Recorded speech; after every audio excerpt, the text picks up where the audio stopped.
So I'm a biologist who studies motion, and one of the things we've been looking at recently are what tails do. And in this study, we looked at how tails can help stabilize an animal when it does a leap from the ground to a wall.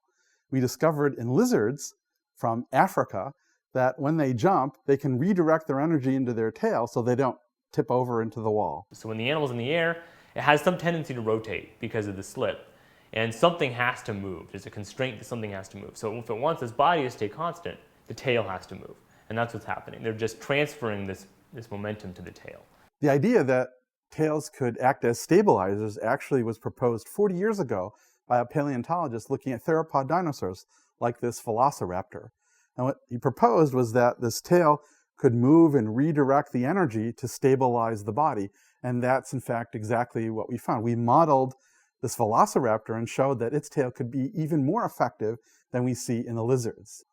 In studying this, we made both math models and physical models. The physical model is actually a robot we call Tailbot. And we were able to make the robot do the same thing as the animal. This is Tailbot. What it is essentially a two-link system. And you have a body link or a rigid body here, and you have a tail here. It can actually send a control signal to this motor on the back and whip the tail up.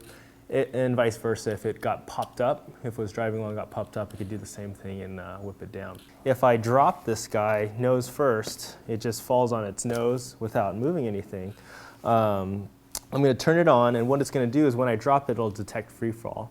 And it's going to want to be here. It's going to want to correct its posture so that it lands essentially on its feet or four wheels.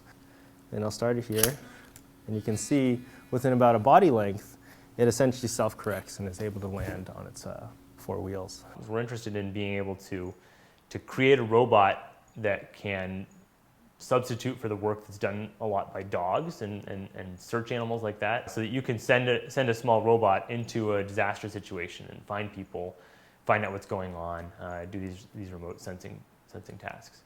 Given the state of education, undergraduate research at universities is going to only become more important and should be actually the core of the learning experience.